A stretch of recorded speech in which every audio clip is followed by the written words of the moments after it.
Ladies and gentlemen, gentlemen and ladies, ladies and gents, what we have right here is we have the conducting of an arbitration hearing.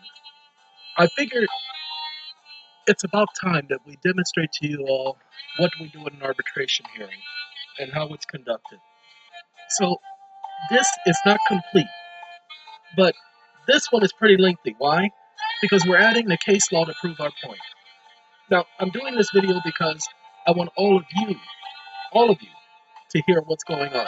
By the way, I'm using a new uh, recorder. It's called Orbit's, I-O-B-I-T, Orbit's screen recorder. Just download it and see how simple it is. As a matter of fact, I tested it out the other day. This thing is so simple. You just have to go through the settings and set up your settings. You see how you don't see my, what you call it? My, let me see if I can, there you go. It makes that disappear. By the way, ladies and gentlemen, many of you may or may not notice, this is the computer that two different individuals looked at it, tested it, and said it was no good, it wasn't going to ever work again. It took me a day to program Windows and to put all my programs back on it. Oh, I updated the Dragon Naturally Speaking, updated all the other programs because, 2 years ago. And it's all done. For you guys. Not for me. For you. Why for you? Well, because sometimes you're worth it. And sometimes you're not. It's like being a nut. Anyway, Mama, is he gonna get started or something? Ladies and gentlemen, we're gonna get started with explaining what an arbitrator does and what an arbitrator does not. Okay? Now, with that being the case, let's pull this back up because what I want to do, I got a lot of stuff going on down here. Y'all see all that down there? I'm going to go up here because this is the part that I just typed in. And it may keep with me, it may not keep with me because, like I said, I just typed in a bunch of stuff because that's what we do. We continue to add. Okay? Now, give me 1 second. I got to pause y'all for a second. Okay, our arbitrations are sealed. They're not public record. We're not publishing. That's why you won't see any personal information on this video right here. Ain't gonna happen. Not gonna let it happen. Not gonna do it. Okay? So we're just gonna give you a general understanding of what goes on during an arbitration. So I'm recording this. Why? To document the record. Why? Because we have people saying that we don't conduct arbitration hearings. Stupid, ignorant mother. They're not saying it because they can prove it. They're saying it because they're bringing forth a presumption which they want people to argue. Ladies and gentlemen, don't argue with nobody anymore. Don't argue with these ignorant idiots in the system. Do not put yourself through that. They know they're stupid. You don't have to prove to them they're stupid. They've already proven it to themselves that they're stupid. Because what did Forrest say? He said, Mama, stupid is what stupid does. Like a box of chocolate, it is. Wait a minute, that's supposed to start. Let's do that again. Uh-oh. I gotta pause this again before I can start it. 1 second. Okay, we're started. Let's see. Right here.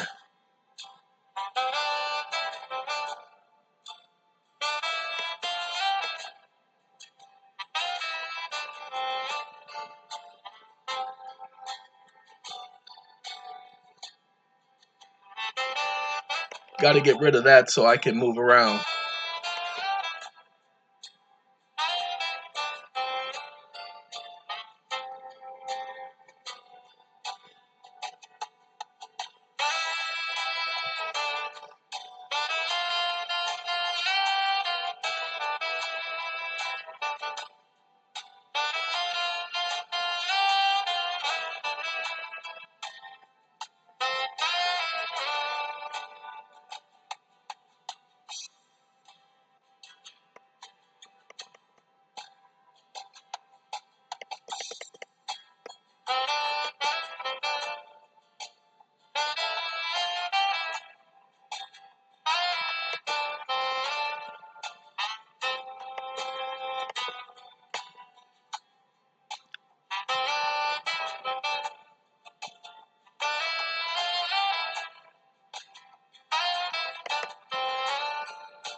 let's pause it right there for just a second. Let me explain something if I could. You guys don't mind? Oh, you do? Well, I'm going to explain it anyway. How's that? All right, ladies and gentlemen, what happens is that when you send a contract to somebody and they respond, we ain't got no agreement with you. We don't even know who the fuck you are. Even though you sent them a copy of the agreement, they don't challenge the agreement. They just say they don't have an agreement. Ladies and gentlemen, that's not a defense. Because once they say they don't have an agreement, follow me, and you have a copy of the agreement in your hand and they have a copy of the agreement in their hand, then there's an agreement. Whether the issue is whether or not they agreed with you or not is not the issue. That's a separate issue. That's why they refer to it as the issue of severability, because it's not the same thing as there is no agreement. It's, we didn't agree with this. You and I, we never had this conversation. You and I, we never, I don't even know what you're talking about. See, when they say things like that, that makes it a separate issue. That means it has to be handled differently. They're not doing that, ladies and gentlemen. They're just simply coming at us and saying, we ain't gonna do nothing with y'all. We're gonna ignore y'all. We're gonna keep sending y'all stuff back. But when I say y'all, who am I talking about? I'm talking about all the people who have performance contracts. They're known as compelled performance contracts. Compelled performance contracts, which requires an act, an action, an inaction, or some type of performance on the part of the other party, which constitutes their assent to the agreement or acquiescence. You're going to see that I learned a lot. What is this popping up here? I didn't ask for that. Get out of here. Nobody asked for you to come on into the party. No, ladies and gentlemen, what's going to happen is you're going to see there is a banner that will pop up because I have a VPN and it's not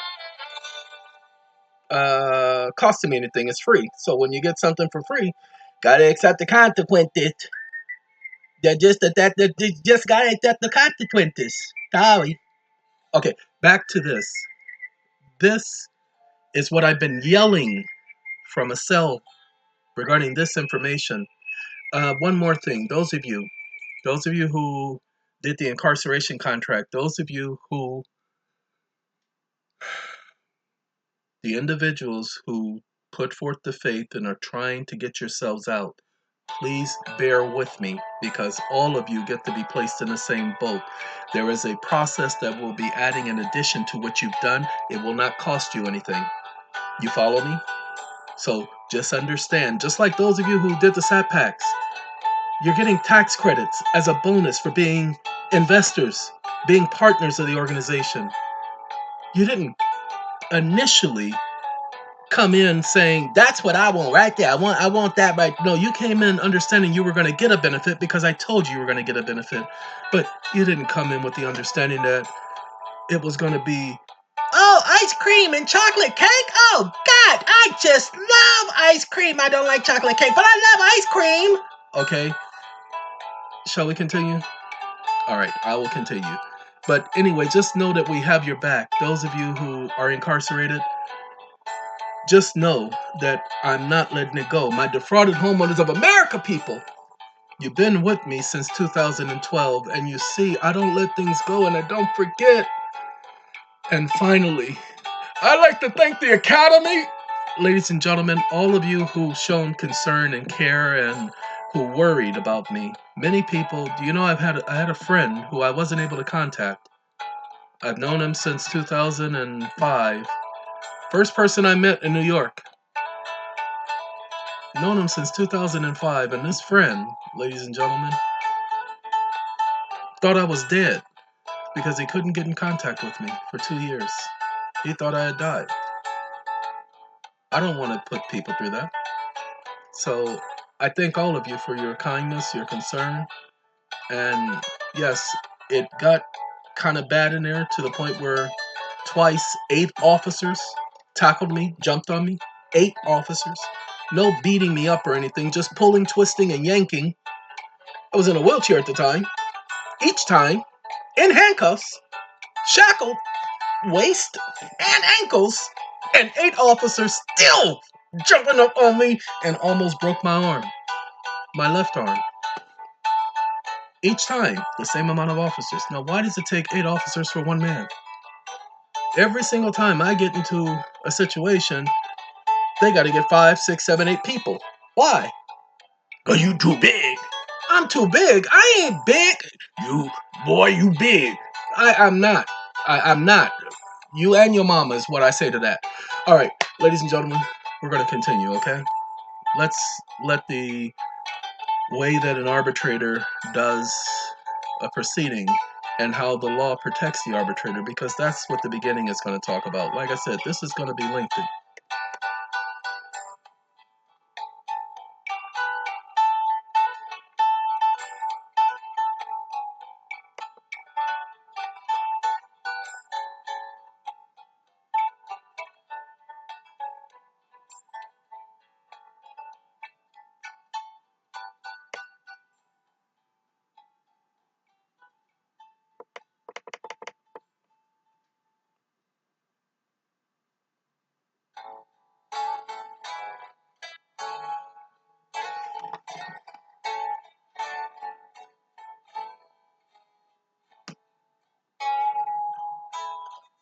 This ain't going to be brief.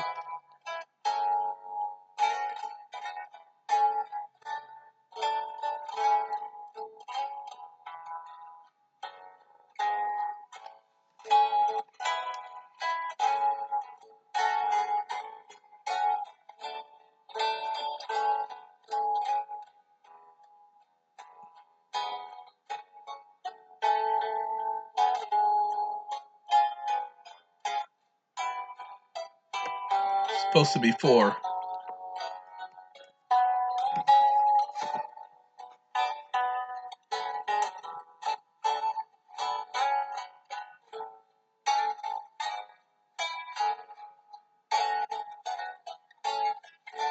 Look it up, y'all. Bradley v. Fisher, 1871. You'll see it talks about judicial immunity.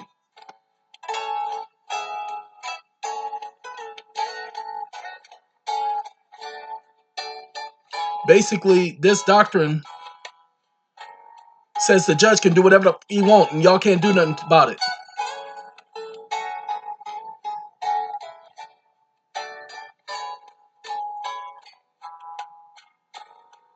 We'll tell you how to get around that later.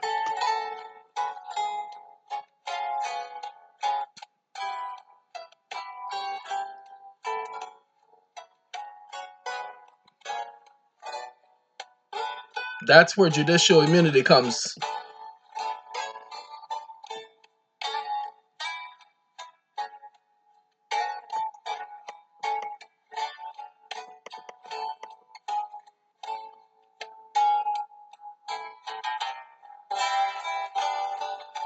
Basically, I'm saying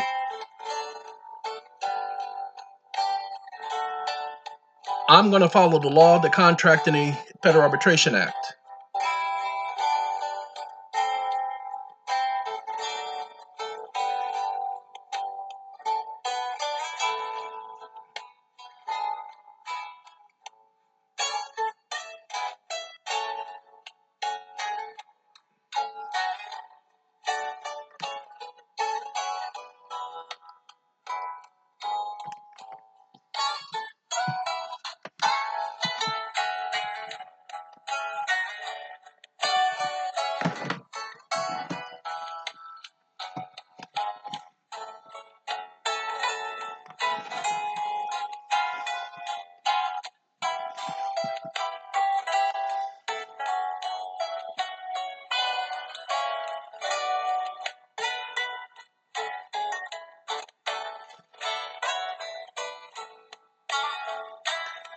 You know what, ladies and gentlemen, hold on. I got a better idea.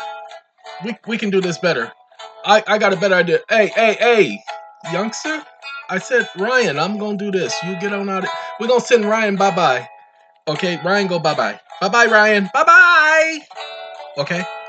Ladies and gentlemen, the general rule is that a party must agree to arbitrate before it is bound to do so.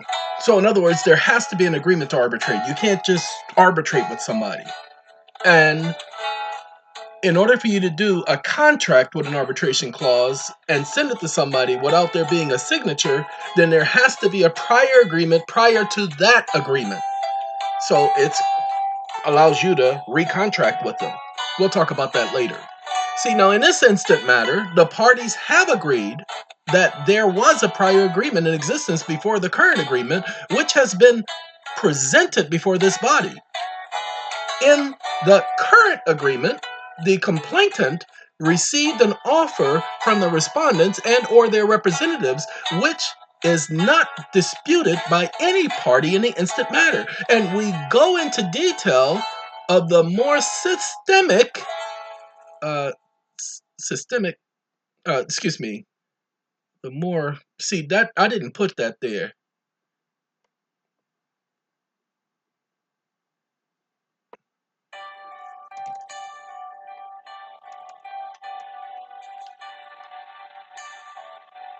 Yeah, let's get, go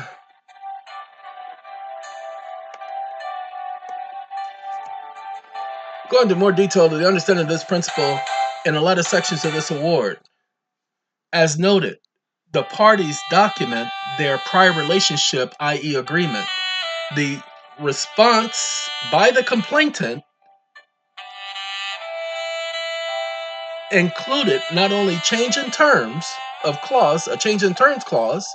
In other words, I hereby change terms of this agreement. That's a change in terms clause. Look it up, people. Look up change in terms clause, and you'll see exactly what a change in terms clause is. Now, hold on a minute. You're going to look at these legal websites, and they're going to make it seem like they're limited only to what those idiots are saying. Understand, you got to understand, there's always a loophole. There's always an exception to the rule. All right. It also included an opt-out clause, an expiration date, and a doable, workable provision, along with a verification of debt requests. See the Fair Debt Collections Practices Act. Let's pay attention to the Fair Debt Collections Practices Act where it talks about that. We're not going to read the whole section because this section, 1692G, is validation of debt. What does it mean to... Now, this is talking about validation, but we're going to be focusing on verifying as well, okay? So I just want you to understand, validate. What does it mean, validate? Hey, can you validate my parking? No, not that type of validation, okay? Oh, I'm a valedictorian. Is that the type of validation? No, we're not talking about that type of validation. Okay, well, fine, we'll read it then. Within 5 days of the initial communication with the consumer in connection with the collection of any debt, a debt collector shall, unless the following limitations is contained in the initial communication, what shall he do? It said that he shall, initial communication or the consumer has paid the debt, send the consumer a written notice containing what? The amount of the debt, the name of the creditor to whom the debt is owed, a statement. A statement of what? You have a right to remain silent? No, not that type of statement. Oh, you having flashbacks, huh? Anyway, I'm trying to stop that from coming up. Don't need it. See, it's still coming up. Oh, I see what it is. It's this new Windows thing. Uh-oh, I didn't shut it off. I didn't mean to do that. Oh, no! Okay, whew. All right, let's do this again. A statement that unless the consumer, within 30 days after receipt of this notice, disputes the validity of the debt, or any portion thereof, the debt will be assumed to be valid. See, they're assuming. It's a presumption. Okay, so hold on. Let me tell you how you take care of a presumption. You have to rebut it. Now, how do you rebut it? Well, every time they send you a bill, that bill is different than the previous bill. That bill has an offer for you to pay. It's a recontracting. So every bill gives you an opportunity of demanding validation of debt. Now, there'll be some people who say, no, it's not, you can't argue. Excuse me. Go ahead and look at the bill, look at the wording, and if it is not an offer to pay a debt, then correct me, and I'll be wrong. But it is an offer to pay the debt. Why? Because that's how they write their bills now. They add legalese into it. Why? For their protection. But when they do it for their protection, they also leave you a way in. That's why debt validation is the way to go, people. But we're not going to talk about that because that has nothing to do with this contract. You see, I'm not doing this contract as EON. I'm doing this contract as an independent arbitrator. I don't work for, I am independent. I am chosen independently randomly. Nobody selected me for this. Okay? All right. Number 4 says a statement that the consumer, if the consumer notifies the debt collector in writing within 30-day period of the debt or any portion thereof is disputed, that debt collector will obtain verification of the debt or a copy of a judgment against the consumer, or a copy of such verification or judgment will be mailed to the consumer by the debt collector. Ladies and gentlemen, I'm going to take this time and I want some of you guys to stay with me for a minute because some of you are going to get it and some of you are not. So I'm going to do it the best way I can. I'm going to slow it down. I told all of you when I first got started, I did it by doing videos showing people how to clear up their debt. It was called the Legal Redress Commission. Even though they focused on just that issue only, was not my intent. Everything we're doing now is what was intended. Okay? They just slowed me down when they did what they did. Anyway, ladies and gentlemen, pay attention to what's going on here. Several people have taken me up on this. They started their own debt collection company. Now, I'll give you the ins and outs. The way you must understand the debt collection law, you cannot collect a payment from anyone unless you perform the service. So you cannot collect a payment until after you perform the service. So how does debt collection work? How can you make a business out of it if you don't have any money? Well, you write up the first letter. You perform the service. Then you charge them half of the fee. You charge them the other half at the end. Some people are charging people $3,000, $10,000 because they got $80,000 worth of debt. They want to charge them $10,000 to get rid of $80,000. Sorry. I don't curse, but I really do want to curse. See, these are the little promotional things that I told you was going to pop up because they've been doing it all day. I'm going to get rid of that that pop-up block. No, it's not. It's a VPN. It's not even a pop. No, it's a pop-up blocker. Anyway, a pop-up blocker that causes pop-ups. But I'll be getting rid of it later. But for right now, it's taken care of because it's a VPN and pop-up blocker in one. So it's doing what it needs to do. All right. So let me explain this so that you all can get it, because most of you don't understand. Right now, almost 80 million people are about to lose their home. And it is my job to help those people, because my job is to help people. That's my purpose in life. If you don't believe me, go back and look at the videos and see what I just went through. I didn't do that for my own health. Yes, although I knew that that's where I was going to be, I actually took care of some things while being there. So I didn't just go to camp, as some would say. I went there to take care of some things. Okay? But I did it to take care of things for people, not for myself. I didn't accomplish anything for myself. Like I said, I went there to study arbitration as well. And trust me, I've done that. So let me tell you the premise behind our arbitration. When it comes to a validation of debt, we're going to get to the point to where it's the nook and cranny. Once you understand this, start studying debt validation. It's just this section right here. You don't have to study anything else. I mean, you could if you want to educate yourself, but for right now, focus on just this section. 1692, G.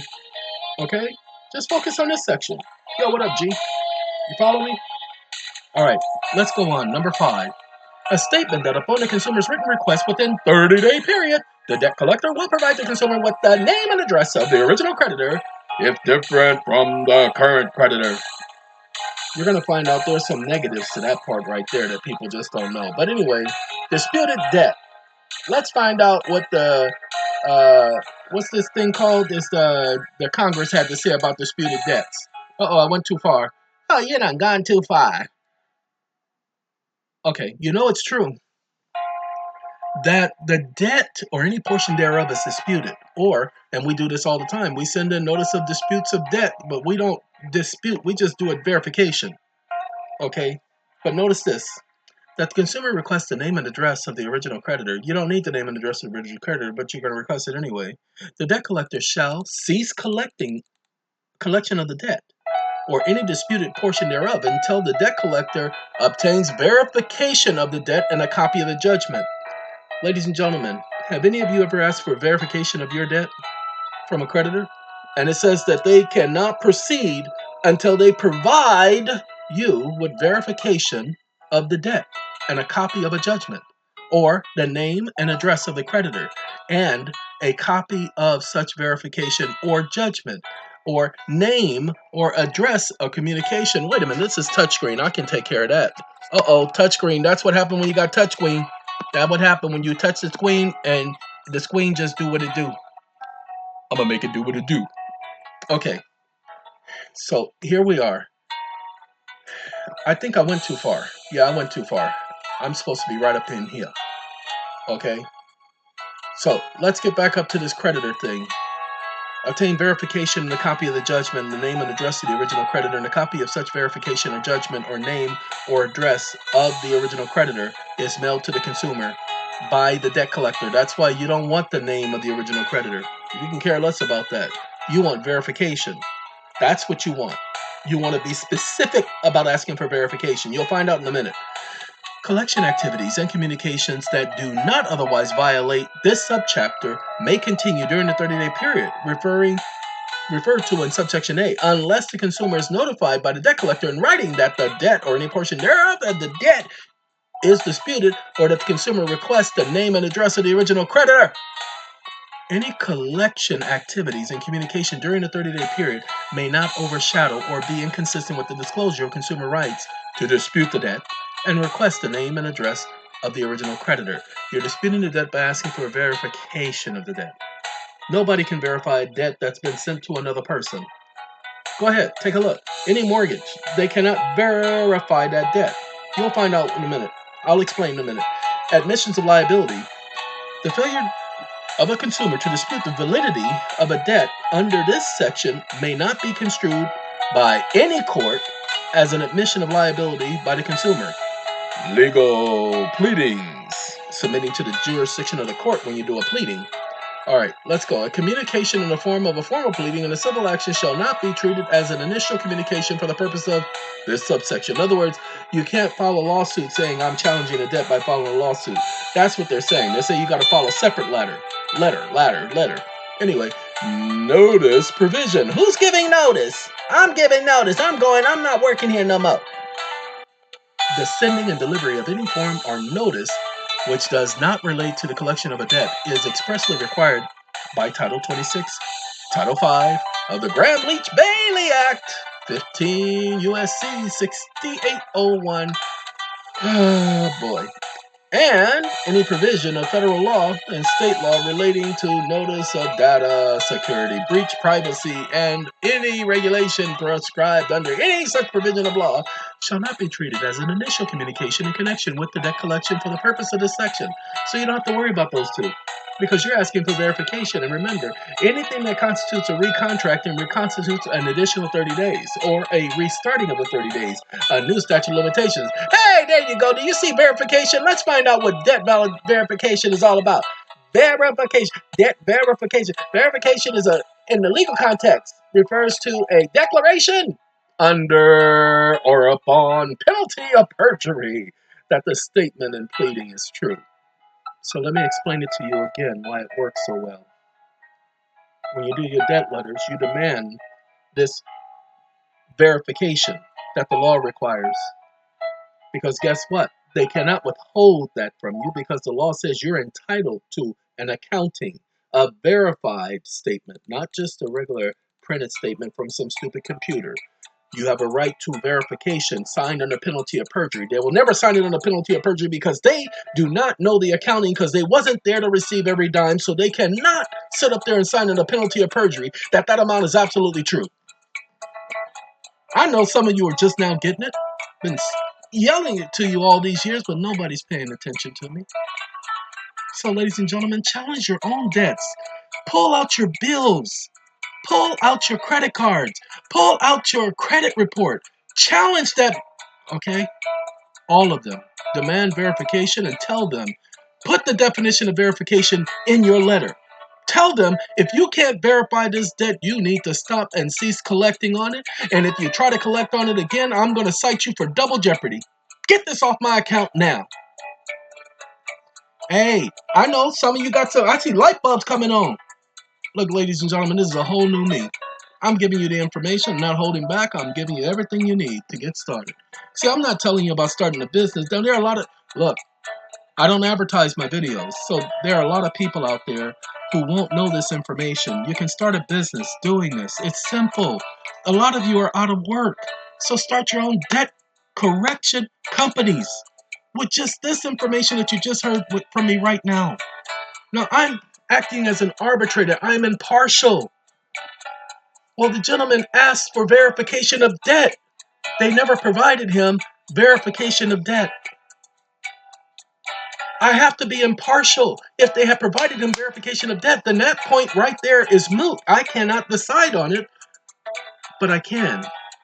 Why? Because he's asking for summary disposition. He's not asking for a determination on each point of his contract, just summary disposition. Are they in default or not? Well, they won't just let me, the courts, determine whether or not someone's in default. No, they want me to explain how I got to these conclusions. So, shall we continue? Y'all with me? Now, look, some of y'all are going to have to go back. This video is going to be about an hour and a half, but some of you are going to have to go back and listen to what was just talked about before so that you can understand the whole debt validation and section 1692G. Okay? Some of you are going to have to go back over this so that you get it. Start your own businesses, people. You're at home now. You have printers, you have computers, Start your own business. Help people correct their debt. You see how simple it is? It is a lucrative business if you do it right. So don't do any shortcuts. Document everything. Send it priority mail. Don't just send it a regular mail. No, have proof that you sent that out. Okay? All right, let's continue. When a debt collector first contacts a party, this would include any and all subsequent actions that may constitute renegotiation, recontracting, or initiations of a new phase in the relationship between the parties. Generally, that party has the right to request information about the debt called debt verification. See, but the problem is if you read this the way the person who originally wrote the information, you'd be sitting up there going, I only have limited reasons for clear-cutting debt verification. And that's not true. I'm here to explain to you what they're not telling you. Now, if the debt collector is contacting a party with reference to their debt, they have a legal right, pay attention, statutory, to obtain verification of the alleged debt. This is without the 30 days. See, if a debt collector is contacting a party with reference to their debt, they have a legal right to obtain verification of the alleged debt.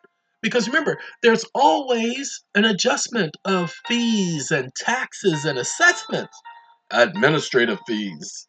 So you have a right to have that junk verified. Penalty of perjury.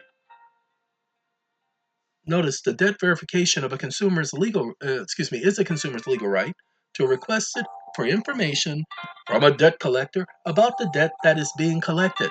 Debt collectors must abide by the contractual agreement, state and federal laws in responding to your request for validation.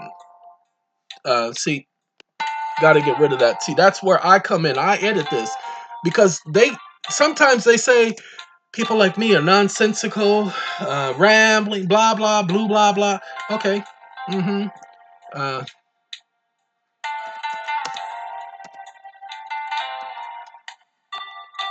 No, we want to do why. Okay, for verification. Now, what is verification? We'll do it again because we didn't explain it as well. Let's let you see what normally they want you to construe verification. Each one of these things has to be signed under penalty of perjury. And give me a second because I got to do something because my job is to get rid of a section.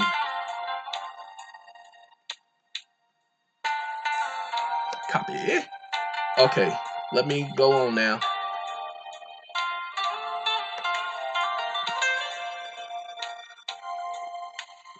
Uh-oh. The right to request verification of a debt is provided by the Fair Debt Collection Practices Act.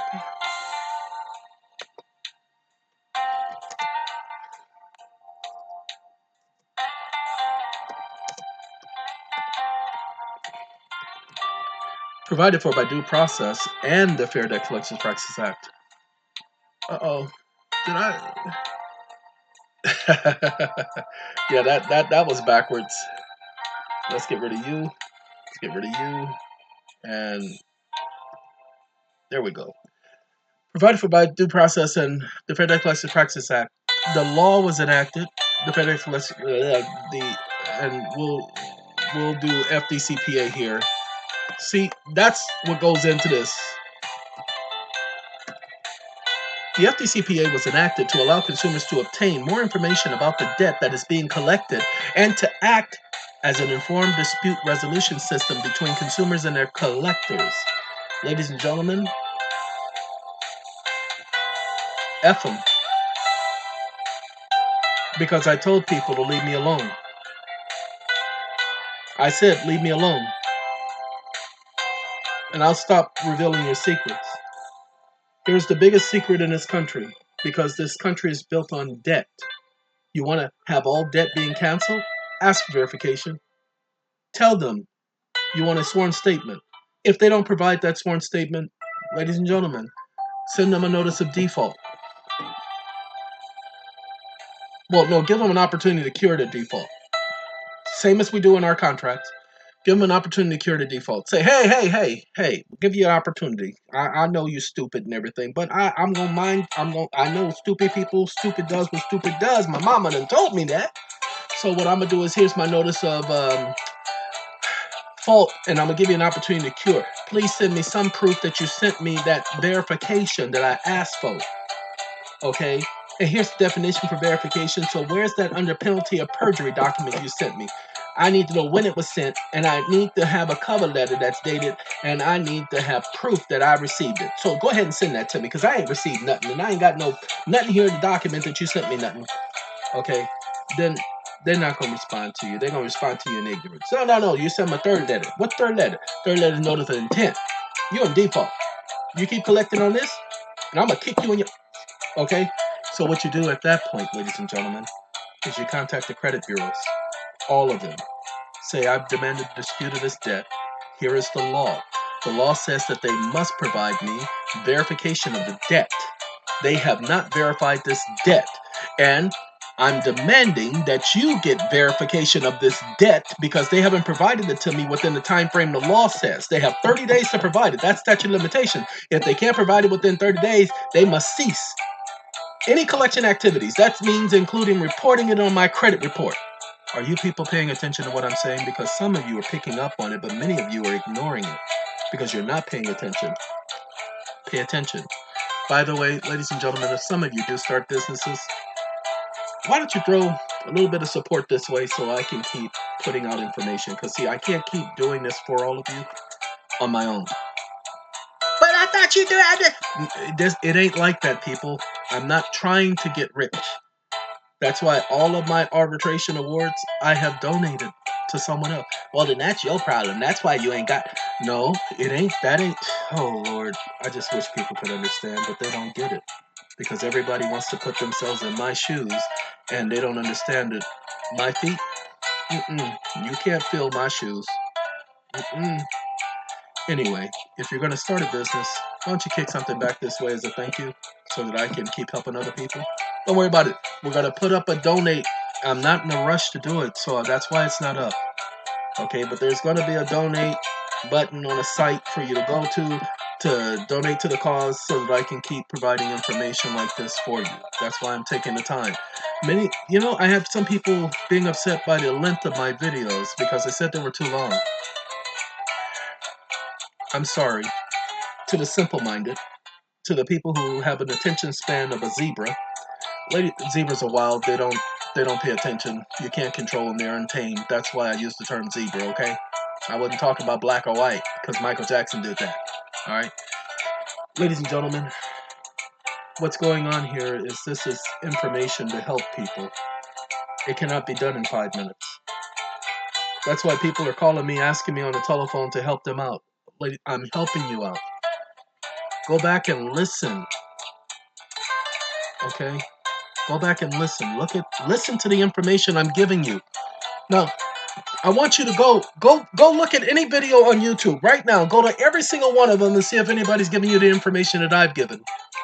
But watch how many people is going to be doing videos about this stuff after I do this video.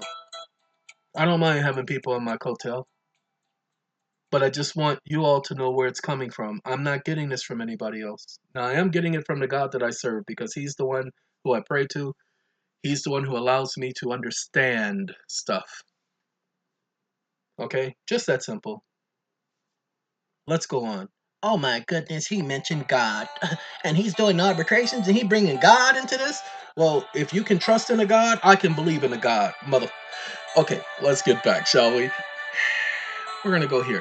There are many instances when a party may want to request verification of a debt. Every instance. Some may include the party does not recognize or remember incurring the debt. You heard people say that all the time. I don't remember this. I don't recognize this. I don't know what y'all talking about. Who debt is this? What debt you talking about?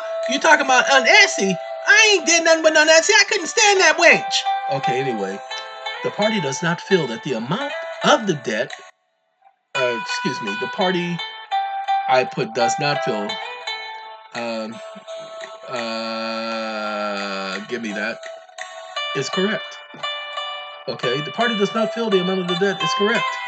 For example, let's do that. The party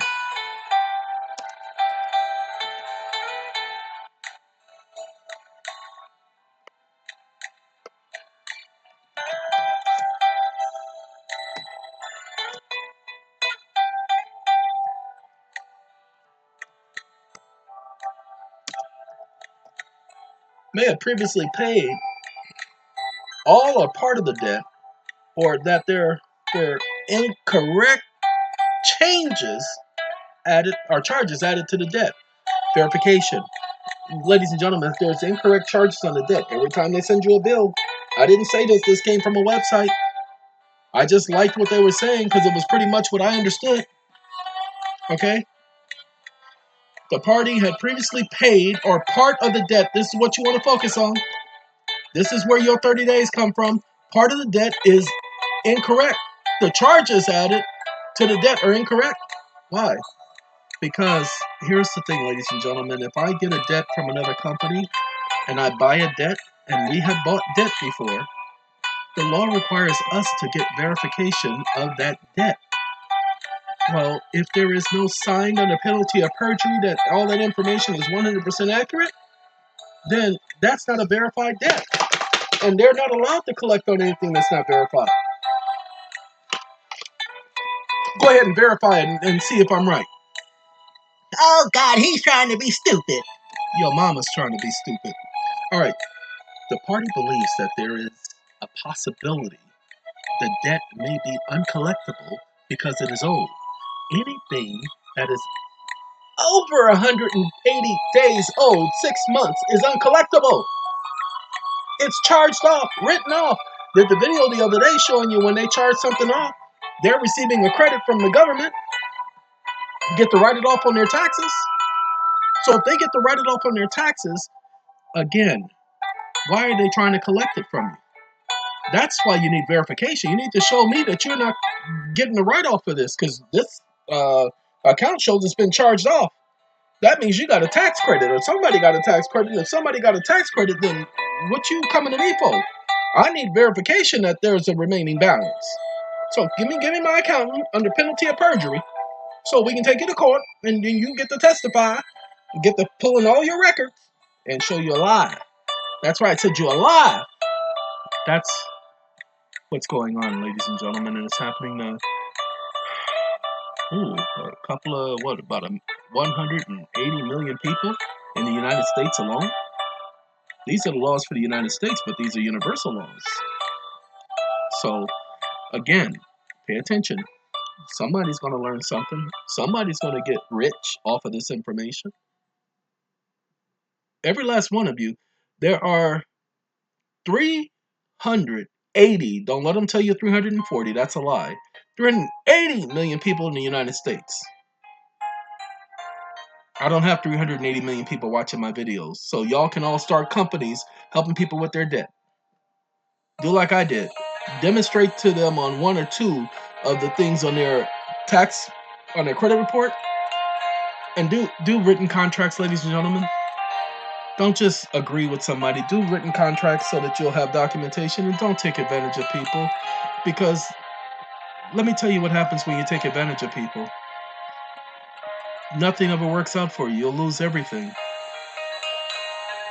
People have been doing this. You'll lose everything eventually, because that's the only way it can happen. If you don't see it, every thief, and that's the people who take advantage of other people, that's what a thief is. Someone who takes advantage of other people. You don't believe me? Go ahead and look at it. I used to be a thief, so I know what I'm talking about. Now I have to pay back. You did say you were going to have to pay back sevenfold. They ain't say that. They didn't, but I just did, mother. Let's continue. The party may simply want to verify that the collector actually owns the debt it is trying to collect. You know what? We purchased debt from a company, and do you know they were still trying to collect that debt from somebody else? After they sold it to us, they didn't own it anymore, but they were still collecting on it. This older lady, she had to be in her late 70s.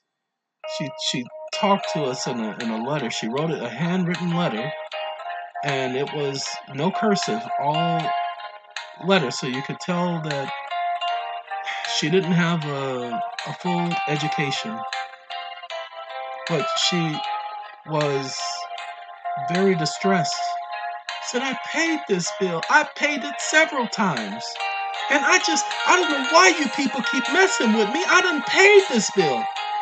That's how she was coming across, and I'm telling you how I read it, how I felt what she was saying. I told my people to let that lady know that she will not be bothered with that anymore. That nobody from our offices will be calling her, and we have not sold that debt to anybody else. We're not going to put her through that. Ladies and gentlemen, they've been putting people through this for too long.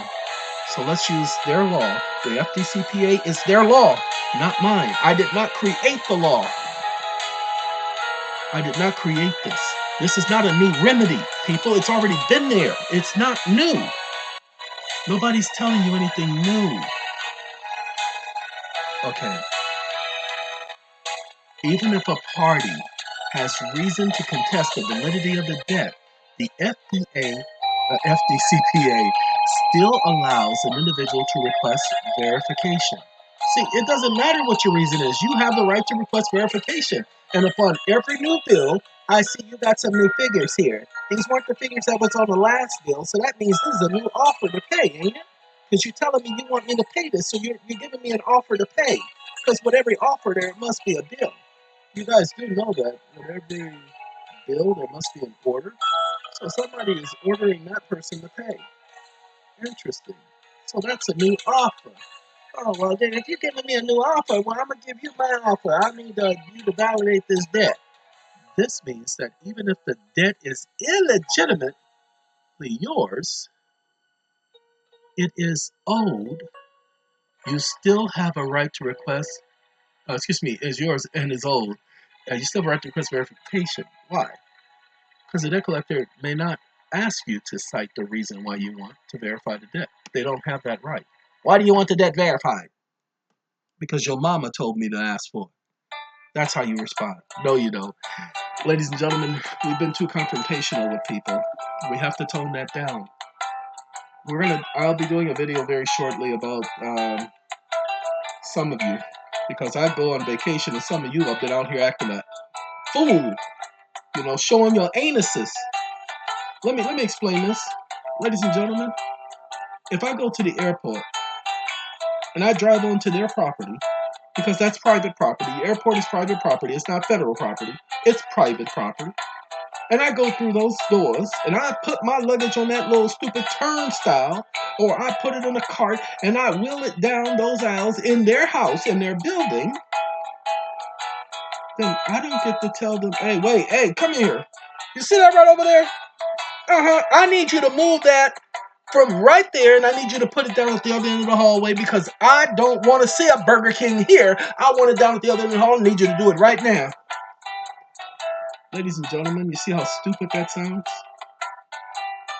But that's what each one of you are doing. Those of you who are saying, I'm not going to wear a mask when I walk into some building. I don't care about hypoxia. I don't care if you're being asphyxiated because you're wearing a mask. If you want to breathe without a mask, take it outside. Get out of their property. Get out of their house. Ladies and gentlemen, I am the main person who hates wearing masks. I can't breathe in them. Okay? Sorry about that, George. Anyway, I really can't. So I have to take the bottom strap off so that I can get some air because I've had the junk twice, so it's affected my breathing. I just walked from one door to another, and it's about 100 feet, but I was tired when I got here because of what that stupid COVID did to me. Twice I've had it. So, stop going into other people's houses and telling them how to run their own house. If you don't want to wear your mask inside of a building, you don't have a First Amendment right in somebody else's property, you ignorant mother... I'm sorry, I'm not talking to those of you who are my people. I'm talking about those who are not my people. I'm talking about those who just found my site, just found my videos. You are not my people if you're sitting up here confronting individuals when you don't even have a right, a leg, or a piece of stone to stand on. Stop going into people's houses, into their buildings, onto their property, private property. Once they tell you have to put on a mask and you refuse, and they tell you have to leave the store, and you remain, you've just trespassed because they told you to leave. You don't leave, you get arrested. Sorry. So people, stop going into somebody else's house and arguing with them while you're in their house. You don't have no right to argue with nobody in their house. You don't have no right to walk into somebody else's house and rule their house. Ain't that what you're accusing government of doing with you in the first place, is coming into your house and telling you what to do? So stop it. Stop being exactly what you claim you hate. We're going to continue, okay? Who must verify debts? See, unless you're state law, we're going to change your here to the. So unless the state law provides otherwise, the FDCPA only requires debt collectors, not original creditors, to verify debts in certain circumstances. That's not true. Well, this includes law firms that are routinely engaged in collecting debts. However, the stipulation is based upon the fundamental principles of law of if the original debt was with the original debt owner, that owner is required to provide such a verification of debt to the debt buyer. That's what I just told all of you. So if they buy it from the original debt owner, they have to let them know, the one who's selling the debt, here's the verification. This is proof that this is every dime we collected. Now look, my name is J.R.P. Stone, and I'm signing this under penalty of perjury. You have any problem with this? Anybody got any issues with this? My CPA and I stand behind my accountant. Okay? There's my signed, sealed, delivered. It's yours, baby. Okay? Here I am! Okay. Ladies and gentlemen, that's why if you want to become a debt collector, this is a video to watch. Because this shows you how to go about doing it, how to take care of your own debt first, and then go ahead and take care of everybody and their grandmamas. We can balance the budget with this. You don't believe me? Go back and pay attention to what's going on. They're talking about the national debt. They just passed a 85 trillion billion quadzillion bill the other day on the House. It's on the House? No, in the House. Oh, it's in the House. Anyway, ladies and gentlemen, debt is the easiest game in America. Because that's what keeps America going round. Everybody's got to pay their debt to society, so let's start paying our debt to society by eliminating debt. Okay? All you got to do is stick to the verification rule, make them verify the debt. Okay, in doing so, when a verification of debt is requested by a subsequent debt owner, that party generally will provide the information as to the chain of custody. Oh, there's that phrase, mama. And this is what you have a right to. You have a right to know the chain of custody of that debt.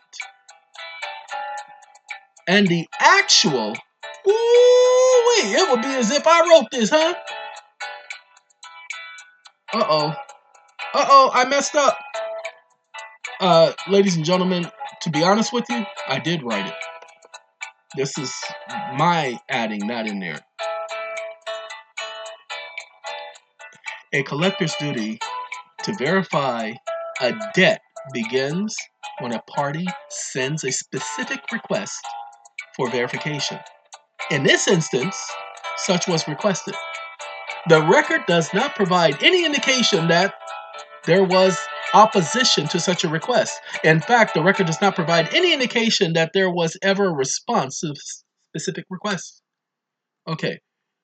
When a court or an arbitrator decides whether an agreement to arbitrate exists. So let's see what happens with the courts, how they determine whether there's an agreement to arbitrate. Whether an agreement to arbitrate exists involves two inquiries. Although this is referred to as the single concept of arbitrability. Let me get rid of that line. Uh-oh, where my mouse at? I can't see my mouse. I can't feel my face, y'all. Anyway, the Supreme Court decision, the first options of Chicago versus Kaplan, 1995. You'll see that's one of the cases that they refer to in the Henry Schein versus Archer and White sales. That was January 8th, 2019. Ladies and gentlemen, when the Supreme Court remanded Archer and White back to the Fifth Circuit Court of Appeals, Fifth Circuit Court of Appeals went ahead and found another way out. They're saying that the Supreme Court says that they can now determine whether or not there's a valid arbitration clause. No, they don't. That's not what the law says. And the Supreme Court didn't say that. They said it must be an agreement to arbitrate in the first instance, not whether or not the arbitration is valid or not. So as long as there's a contract with an arbitration clause, as they decided in Archer, and the parties have agreed to arbitrate, that's a matter for the arbitrator to decide, not the so-called courts to decide. And it's not a contradiction. Let's go ahead and, shall we finish, and I'll show it to you. Okay, discuss this point. This determination, whether there is an agreement to arbitrate, depends on two considerations. Whether there's a valid agreement to arbitrate between the parties, and whether the dispute in question falls within the scope of the arbitration agreement.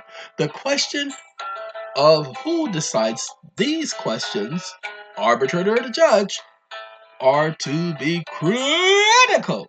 In 1925, Congress passed and President Coolidge signed the Federal Arbitration Act. Here, the act provides, and this is directly taken from Archer and White sales. Uh-oh, went too far, y'all. You just keep going too far. I don't understand you. A written provision of a contract, evidence in a transaction involving commerce to be settled by arbitration, any controversy thereafter arising out of such contract shall be valid and irrevocable and enforceable, save upon the grounds as exists in law and equity for the revocation of any contract. That's section 2. That's what it says, word for word. See, under the Act, the Federal Arbitration Act, arbitration is a matter of contract, and the courts must enforce arbitration contracts according to their term. Supreme Court says as long as it has an arbitration clause, the courts have to enforce the arbitration clause, which means if it says only, well, let's see what they say it means. Applying the Act, we have held that parties may agree to have an arbitrator decide not only the merits of a particular dispute, but also the gateway question of arbitrability. The Fifth Circuit is saying that it gets to determine the gateway question of arbitrability. And when Archer I think it was Schein, tried to go back into court and deal with that, the Supreme Court just kicked them out. Just saw that. It happened January of this year. But anyway, the gateway questions of arbitrability, such as whether or not the parties have agreed to arbitrate or whether their agreement covers a particular controversy. That's not an issue for the courts. That's an issue for the arbitrator. Let's find out. Watch. Gotta go right here. We have explained that an agreement to arbitrate, a gateway issue, is simply an additional, antecedent agreement the party seeking arbitration must ask the federal court to enforce the agreement. They don't ask them to determine whether or not the agreement is valid. They ask them to enforce the agreement and let the arbitrator do it. The FAA, Federal Arbitration Act, not the Federal Aviation Association, Federal Arbitration Act, operates as an additional arbitration agreement just as it does any other. Well, guess what, ladies and gentlemen? If the parties to a contract say, hey, we don't want the court messing with our stuff, we want our arbitrator to determine this and determine that.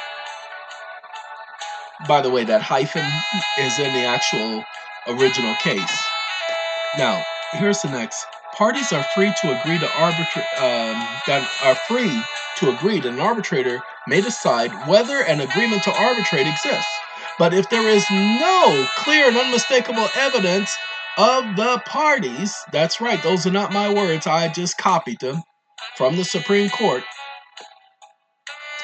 just that simple, of the parties' intentions to have an arbitrator decide issues, a reviewing court does so. In Kaplan, this means that a participant to an arbitration who has not agreed to submit the question of arbitrability to the arbitrator can later argue the point in court without waiving its rights to independent court review, so long as the object to jurisdiction, so long as it objects to jurisdiction during the arbitration proceedings.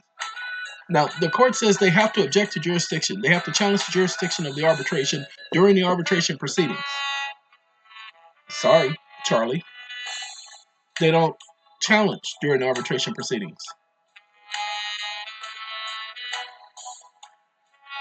They don't know the law. All right, now the first options of Charlotte versus Kaplan. It also discussed the issue. Now let's find out what issue it discussed.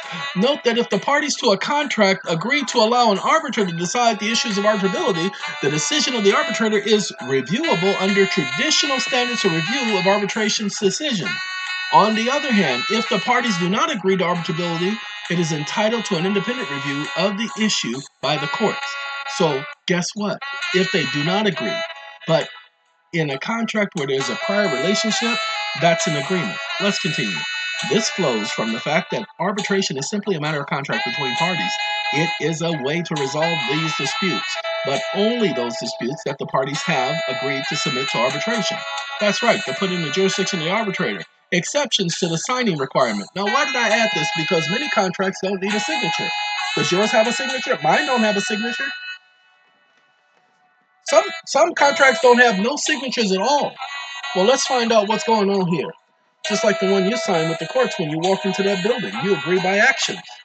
Anyway, in Henry Kellogg Brown versus Root, Kellogg Brown and Root Incorporated, as the Texas matter, the Texas Supreme Court considered whether a non-signatory to an arbitration agreement could be compelled to arbitrate. The court in Kellogg recognized the following 6 exceptions to the general rule of the non-signatory are not obligated to arbitrate because they have not agreed to arbitrate. Okay, now this is what the court said. Non-signatories are not obligated to arbitrate because they have not agreed to arbitrate. Now, I left this in here for a reason, because we need to point out we're following the law. Federal courts have recognized 6 theories, not facts, that arising out of common principles of contract and agency law may bind non-signatories to arbitration agreements. Incorporation by reference. Okay? They're saying to incorporate something by reference. Assumption or agency. Alter ego is equitable estoppel and third-party beneficiaries. You put those in your contract and they say you ain't got nothing going for you. Well, go ahead and look. We have an equitable estoppel clause. But that only comes about once the person is in default. So it's not part of the contract. It's only a consequence of defaulting in the contract. So it has nothing to do with arbitration. Equitable estoppel doesn't force someone to arbitrate. It happens as a result after. But none of these other things do we incorporate. These rules can require a party that did not sign an arbitration agreement, such as a subcontractor, to arbitrate its disputes if it agreed to be bound by all the provisions of the contract that was incorporated by reference into its subcontract, which contained an arbitration provision. Ladies and gentlemen, those contracts are done all the time. Every time you go to an internet website, you're not noticing that they have arbitration agreements. Now, we're going to continue this a little bit faster, and then there's a lot of it is going to be talking about finances and stuff, and we're not going to get into their details. But I'm going to finish this one more point I need to bring out, so I'm going to continue for a moment, okay? Like I said, about an hour and 30 minutes. So just popcorn, put it on, put the video on pause and go finish the popcorn, and then come on back and just chompo snap it, because many of you guys have been snacking all day anyway. So just popcorn. You need to be eating all that chocolate and stuff now. All right, let's go on. This order emphasizes the performance of contractual obligations. Although the plaintiff could elect to claim specific performance from a defendant performance contract, the court has the discretion to grant or decline the order of specific performance. What court? The arbitrator is a court. That hearing, this is a hearing. This is a court hearing. We are conducting it right now.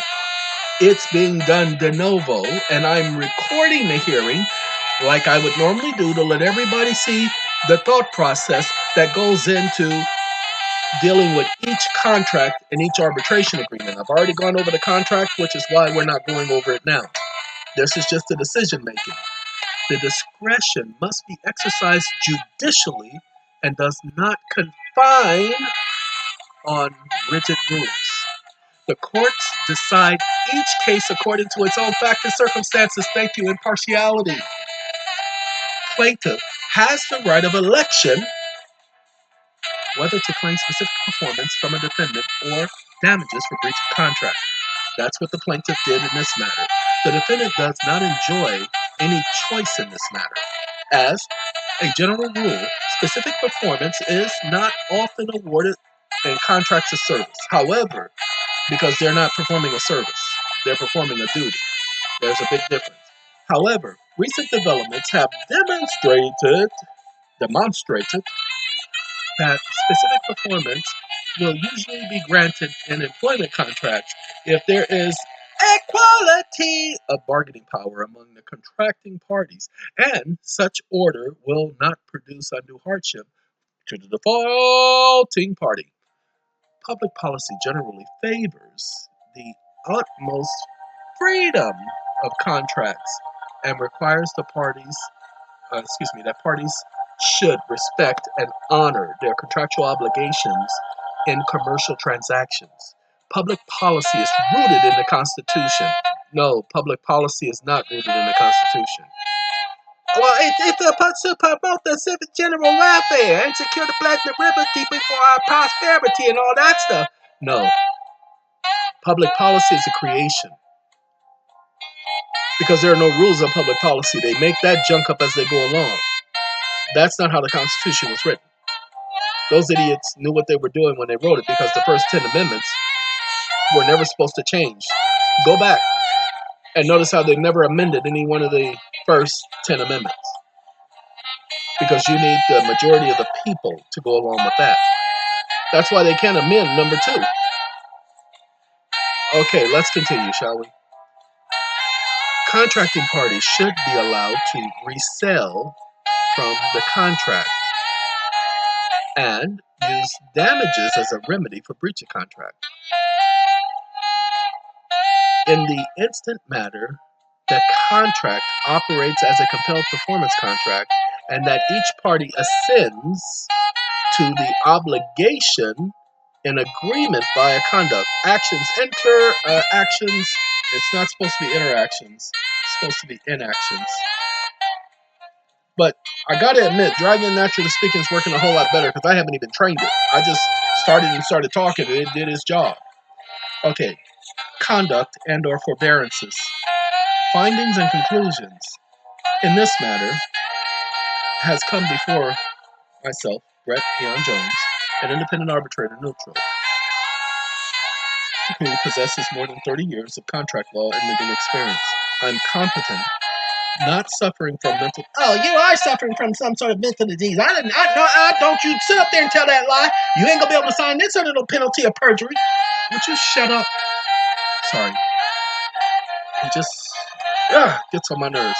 Anyway, not suffering from a mental disease. Shut up. And or reflect, which would, or defect, reflect. That R-O-R, reflect, anyway. And or which would prevent by rendering a decision in the present matter. The arbitrator has subject matter jurisdiction, SMJ, as acknowledged by 9 U.S.C. 129, Title 28, Code 1346, and established the common law not limited to the following specifics. Because remember, that's what the Constitution was, to establish the common law, just to promote the general welfare and secure the blessing of liberty. That's right. That's right. They say they were there to establish justice. Uh-huh. Exactly. So glad you understand. Ladies and gentlemen, first, this arbitrator questioned whether there was a duty to respond. A quick determination of yes was reached, as the people have the right to petition government for redress agreements. Well, the United States government is part of this contract, i.e., to correct the wrong, implying a duty to act, and upon the taking of office and or oath, they place on the record such awareness of specific duty. We're going to talk about Gonzalez versus Castle Rock Police Department. Let you guys see how stupid the Supreme Court was when they ruled that the police don't owe you a duty. That if the police see you being beat up, stabbed to death, they don't have to come to your rescue. Well, for those of you who have lost family members to the police because they failed to do their job, and they told you that the police are immune because they don't owe you a duty, because the Supreme Court said in Gonzalez versus Castle Rock, ladies and gentlemen, I would definitely contact Miss Gonzalez. I think her name is Jennifer Gonzalez. I'm not sure, but she's the plaintiff in the Castle Rock case.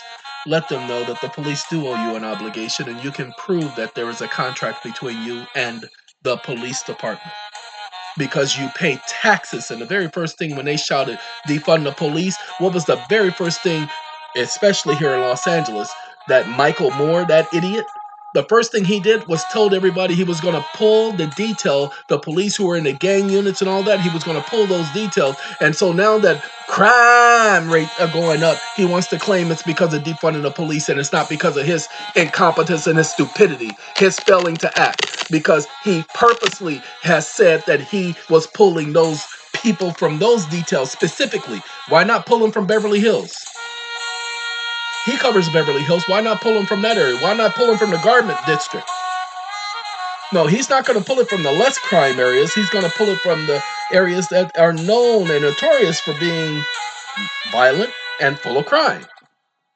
That's intentional, ladies and gentlemen. He did that intentionally. Now he's going to claim that the violence has gone up because they were letting inmates out of jail. Nobody wants to see an inmate get out of jail, do they? They get out and they commit more violence. And then they use a couple of examples. This whole system is full of it. Let's continue, shall we? The paying of taxes also imposes upon the officer no duty, who he may be, no matter who he may be. It says the paying of taxes also imposes upon the officer. It's supposed to be, no matter who he may be, an obligation to provide specific services to the public within the round and sphere of the office and duties of responsibility associated thereto. In other words, as long as they're receiving taxes to fund their police department, and the taxpayer is paying those taxes, then they have a contract with that taxpayer. Don't take my word for it. Go ahead and understand what a contract is. It's an agreement between two parties. There has to be value and consideration. So the value is they're paying taxes to fund the police department. The consideration is the police is supposed to return the favor by offering the protection like they claim they're supposed to be doing, and not just simply harassing. Per the First Amendment of the United States Constitution, each of the respondents in this matter are construed as government and requesting that they respond to a proof of claim is an adequate petition for redress. I want you to follow me, okay? Second, can the government contract commercially with individuals?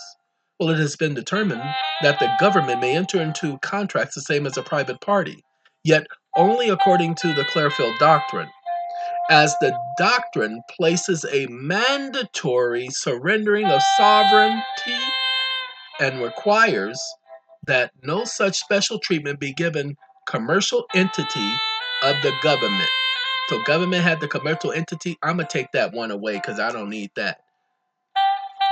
Okay. When the United States enters into commercial business, it voluntarily abandons, walks away, says, I don't want to deal with that no more. It's sovereignty. So the United States, every contract the United States gets involved in, go talk to Bradley Christopher Stark, as I told all of you. That is law. We can prove that that is law. We don't need a certified copy of that law. Just like I don't need a certified copy of the Clearfield Doctrine to prove that that's law. Because I already told them, every lawsuit that they brought, and they brought 7 lawsuits against us, ladies and gentlemen, that are still pending. Another 15, but, let them come. They're dealing with me. We're going to explain about some of those lawsuits in a minute. Videos to come. But each time, they go running with their tails between their legs when I bring up this issue. You waived your right to sovereignty once you signed into this contract, so you can't get out of this, and so now they're proceeding. Nobody has brought this issue up since we told it to them the first couple of times. It's a commercial agreement. The FAA only acknowledges commercial agreements. You cannot have an FAA agreement to arbitrate that's non-commercial, because the FAA only handles commercial agreements. So any contract that involves the United States government and the Federal Arbitration Act, they've already waived their sovereignty. Pay attention to the next point. It is to be noted that this judicial general knowledge. What is judicial general knowledge? Well, that means that all judicial officers are supposed to know these things. Judicial knowledge is the general way it's put, but I put judicial general knowledge doctrine satisfies the requirements for the voluntary waiver of sovereign immunity respecting government and or government agents and or government entities and or government departments. The respondents fall within this category in the eyes of the law. I got to get rid of that one. I've already done that law thing too many times. We're gonna not have one. Let's go on. You know what? I'm gonna do that. I'm gonna put that one back.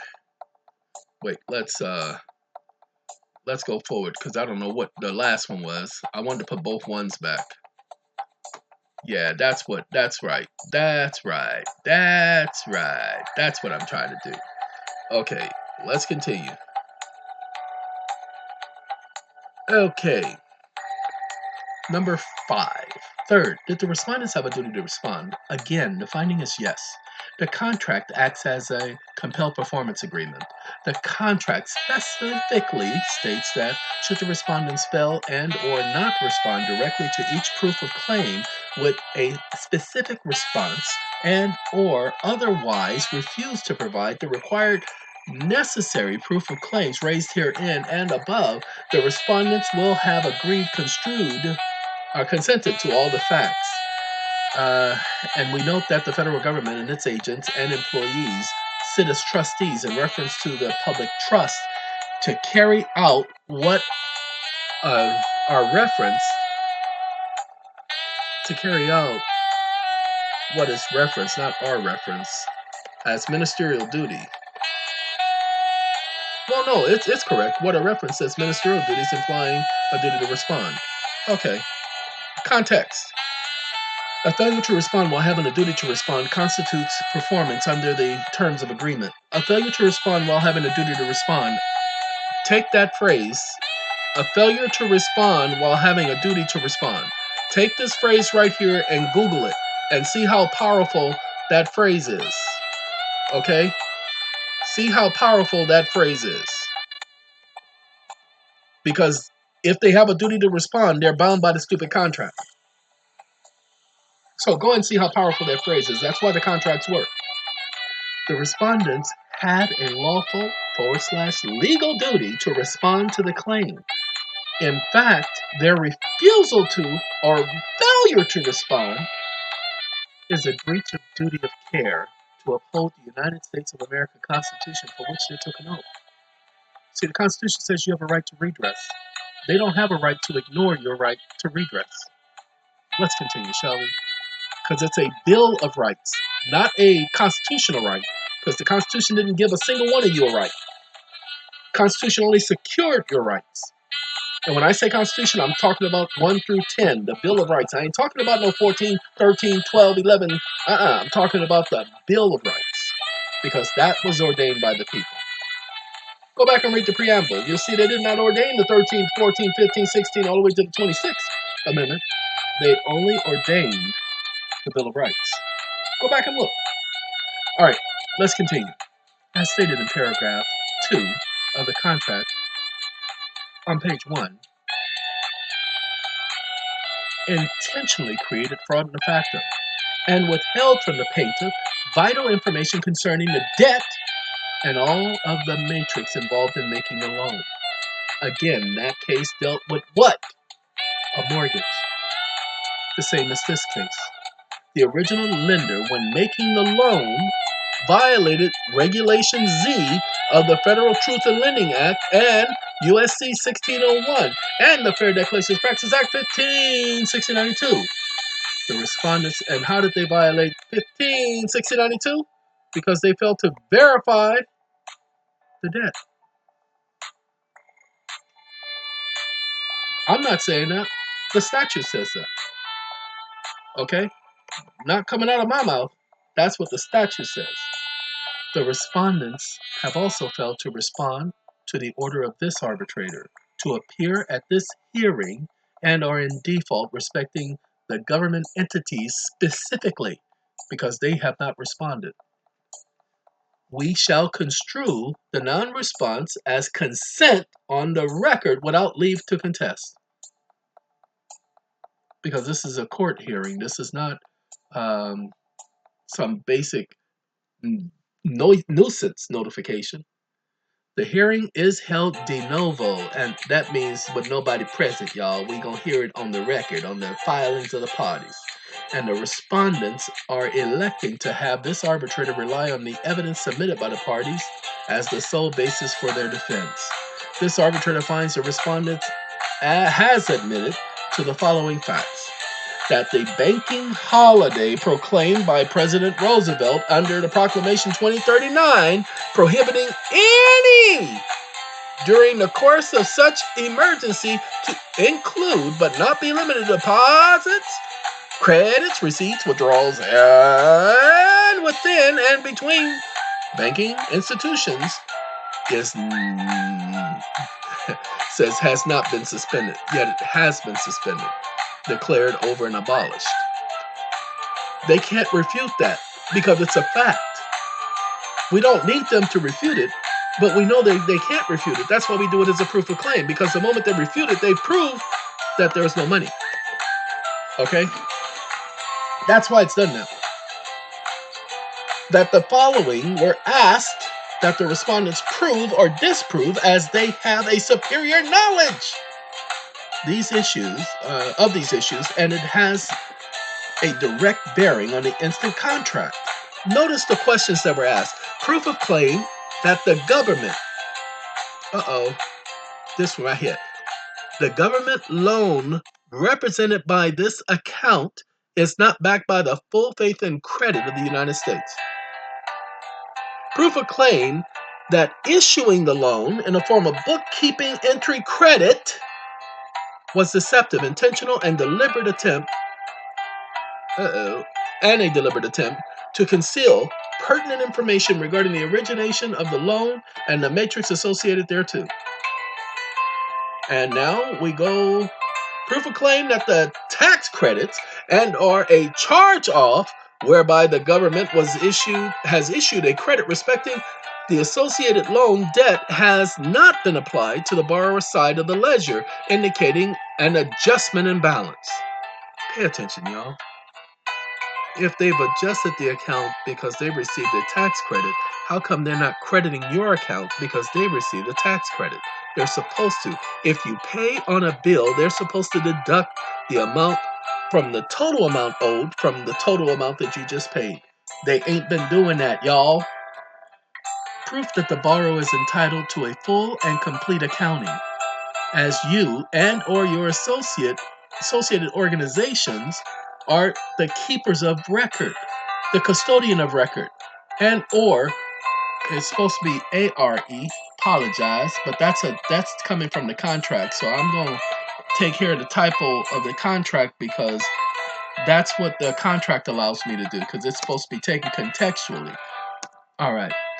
To supply a full and complete accounting of the record upon demand. Please note that demand is hereby made for the complete comprehensive accounting of this account, and the same deadline furnishing a response to this presentment is the exact same deadline for furnishing the accounting as is demanded. Okay, this is where they make the debt validation claim. This is one of the times they make such a demand. Let's do that. Okay, there we go. Then, proof of claim that neither your organization nor the original lender ever intended on lending lawful money as required in law, regulated by Congress, and prescribed by the Constitution of the United States. Proof of claim that there is no lawful statute or constitutional delegation of authority authorizing your institution in creating bookkeeping entry credits as a form of acceptable currency in the United States. That's what they lent me. Well, if you lent me money, proof of claim that the following statement and or record of Congress remains extant, mean it still remains. Here is the record of Congress. Mr. Speaker, we are now in Chapter 11 bankruptcy. Members of Congress are official trustees, presiding over the greatest reorganization of any bankrupt entity in the world's history, the U.S. government. We are setting forth, hopefully, a blueprint for the future. There are some who would say it's a coroner's report that will lead to our demise. It already has. John Trafficant Jr., Ohio, addressing the House, United States House, the Congressional Records, March 17, 1993.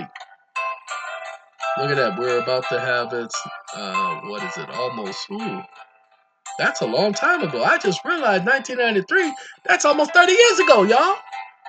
John Trafficant stood up there before they killed him. That's right, I said it.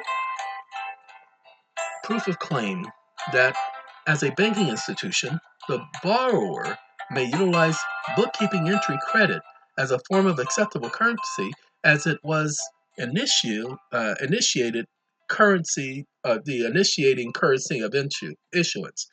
Ladies and gentlemen, basically what that's saying, hey, dollar for dollar, kind for kind, hand for hand, justice for justice. If you gave me $5, aren't I supposed to give you $5 back?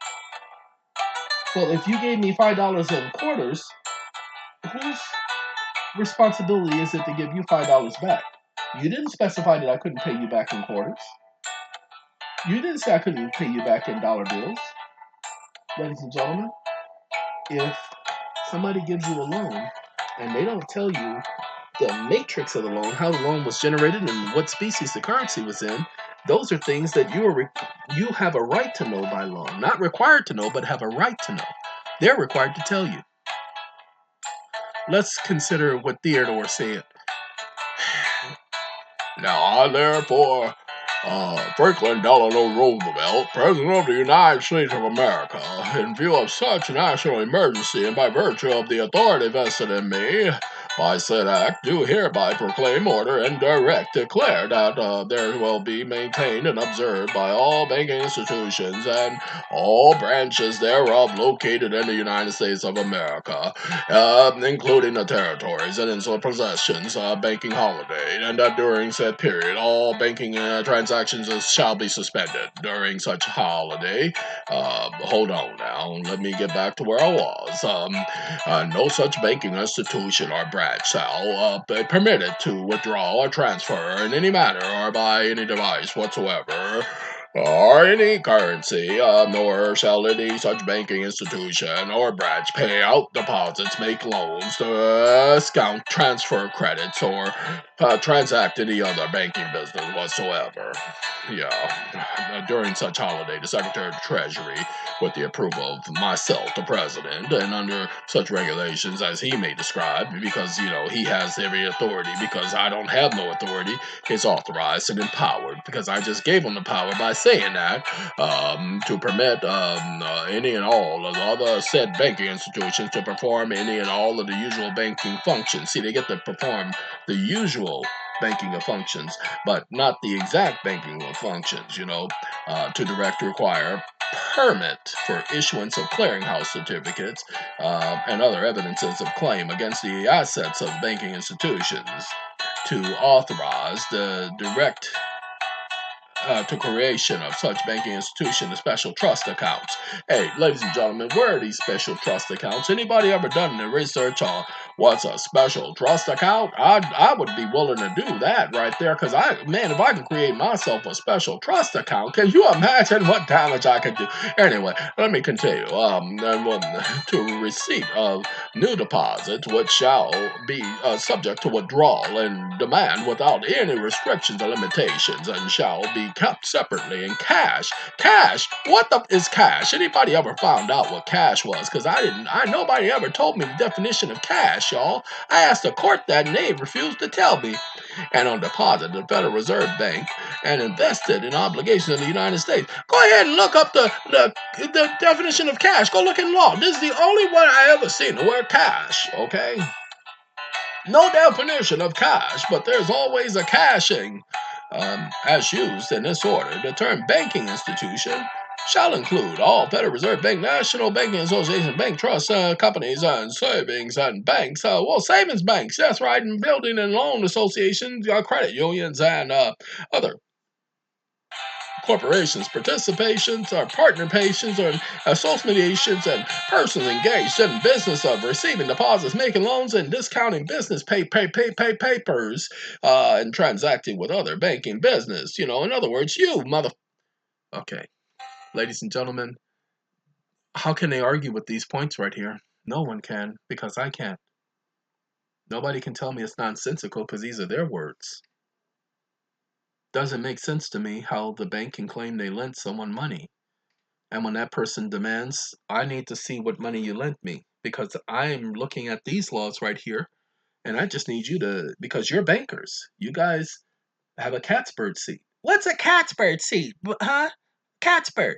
Well, you ever looked at Tweety Bird and how the cat used to always sit outside the cage, knowing everywhere that bird went? Yep, he had a cat's bird seat, able to see wherever the bird was going. So, ladies and gentlemen, they have a cat's bird seat. They have a cat's bird seat. Okay? So let's talk about this special committee, and this will be the last thing, and then we will go on about our business. I will finish up this right here and let you all have your day. You see, under the new law, what new law? That Banking Act, the Congressional Records talks about the new law. It says the money is issued to the banks in return for government obligations. We don't care about that. I don't care about that. So they get money. Okay, well, that's the money I want. See, the money will be worth 100 cents on the dollar because it is backed by the credit of the nation. That it represents a mortgage on all the homes and all the people of the nation. Okay, well, that's the money I want because that is lawful money. Because it's in law. Well, legal tender is in law. Yeah, but you'll see in a minute. Be it resolved by the House of Representatives and the Senate united, we stand, divided we fall, of America and Congress assembled, that every provision contained in respect to any obligation that purports to give the obligee the right to require payment in gold or a particular kind of coin or currency or in an amount of money the United States measured thereby is hereby declared against public policy, and no such provision shall be contained in the made with respect to or any obligation hereinafter incurred. And every obligation hereinafter occurred, whether or not, do you understand what I'm saying? Whether or not any such provision is contained therein, or made with respects thereto, shall be discharged upon payment, dollar for dollar, in any such coin or currency, which at the time of payment is legal tender for. Ladies and gentlemen, if they want to pay them back, why not pay them back with tax credits? It's currency in the United States. This is what this law says. Says that that debt can be paid and it can be discharged dollar for dollar in what is at the time legal tender. Well, tax credits are legal tender. You're able to buy and sell tax credits. Don't tell nobody I told you that because you ain't supposed to know that. Did you know that since March 1933, the United States has been in a state of declared national emergency? These proclamations that have been put forth, the 470 of them federal laws, these hundreds of statutes delegate to the president extraordinary, meaning beyond the ordinary, power. Extraordinary, meaning in addition to what the Constitution said, the limited Constitution. They took the limited Constitution and just expanded and gave the president all these powers, which affect the lives of American citizens and in a host of all-encompassing manners. This vast range of powers taken together confer enough authority to rule this country without reference to the Constitution. That's what that's saying. And that's the Senate said that in 1973. Now, some people want to blame Trump. I don't want to blame Trump. Anyway, because that's what Congress did. Didn't they blame him? They also made the law, too. Anyway, let's do this. Proof of claim that the following is current understanding. This is Mr. McFadden. The first section of the bill, which I grasped, is particularly the War Powers Act that was given back in 1917, known as the Trading with the Enemies Act of October 6, 1917. I would like to ask the chairman of the committee if this is a plan to charge to the holder of the security back of the Federal Reserve note to the Treasury of the United States rather than the Federal Reserve agent. Who's the Federal Reserve agent? That's the banks, okay? That's the minor little baby banks. That's the Federal agencies. But let's finish, okay? Mr. Stegall says, the provision as far as the issuance of Federal Reserve notes, but not for Federal Reserve notes. See, banknotes and Federal Reserve notes, two different notes, okay? And the security back of it is the obligation of notes, drafts, bills of exchange, bankers' acceptance outlined in the section of which the gentleman has referred. That's what the security back is, the notes itself, because the notes don't have any value, so they back themselves. Oh, wait, you're saying that the new circulation is to be Federal Reserve note, banknotes, and not Federal Reserve notes. Is that true? Well, so far as the provisions of this section is concerned, yes. From my observation, my dear old chaps, from the bill is, as I read it in the House, it was read twice, it appears that the amount of banknotes that might be issued by the Federal Reserve System is not limited, is it? That it may be entirely upon the amount of collateral that is presented from time to time for exchange of banknotes. Is this not correct? Well, for what I think that's correct. The gentleman is correct. Okay, that was the discussion with Congress. How can anybody argue? I can't argue with these points. So if these points are true, if Congress has never authorized Federal Reserve notes, and they did authorize by law Federal Reserve banknotes, then what is Federal Reserve notes? Ladies and gentlemen, in this document, there is a comment. I'm going to see if I can get to it real quick so that I can go on, because I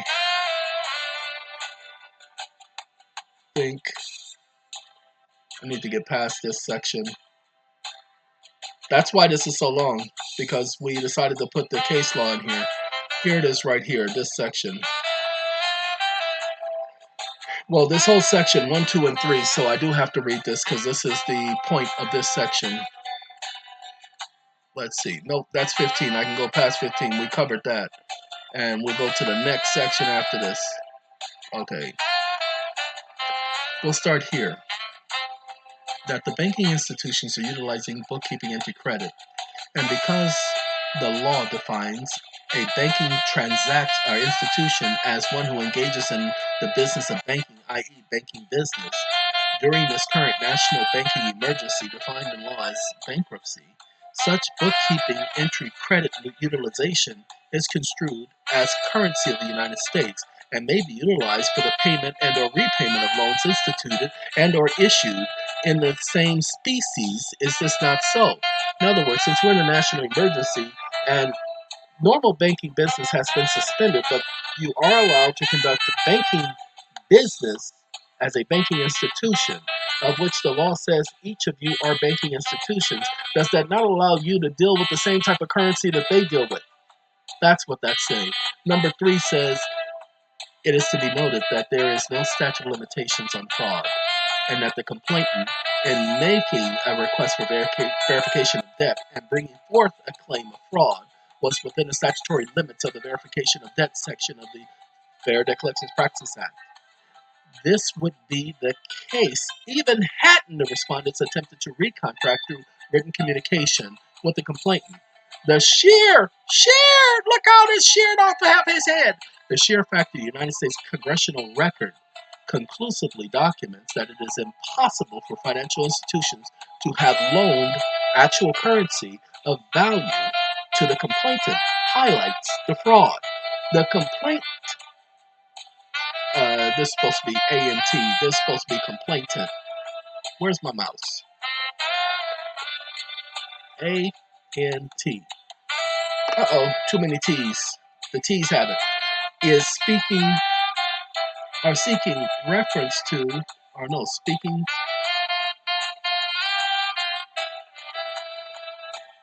with reference to a financial institution which operates under the directive of the United States Treasury, who at its own website documents Federal Reserve notes have no value.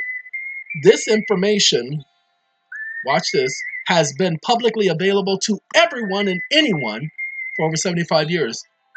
This was just taken from there today.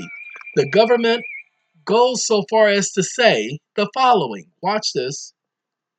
Federal Reserve notes are not redeemable in gold, silver, or any other commodity. They receive no backing by anything. This has been the case since 1933. The notes have no value for themselves, but for what they will buy. So what I want to do is I want to leave that because they can't buy anything. If they have no value, you can't, because to buy something is to create a contract. You don't believe me? There must be value and consideration. There must be value and consideration. Okay? So the question left remain is, if the Federal Reserve notes have no value, then what is it that is claimed was loaned to the claimant, for which the respondent, acting in what appears to be an ongoing conspiracy, was actually being demanded repaid? Well, what was it that they were claiming needed to be repaid if they only lent out bookkeeping entry credit? If there is no money, if legal tender, which is what the Federal Reserve issues as Federal Reserve notes, have no value, then what did they give you in exchange for your consideration? Every contract, that must be value and consideration. So we continue. The arbitrator finds it highly suspect that neither the respondents, who were each of them highly educated in their field of expertise, knew of their duty and obligation, officially, civilly, and individually, to speak respecting the above reference facts that are public knowledge.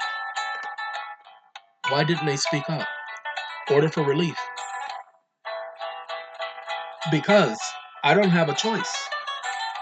If I go according to the way the contract is written, and everything you just saw comes from the contract, all of those points come from the contract that the individual did, I have no choice.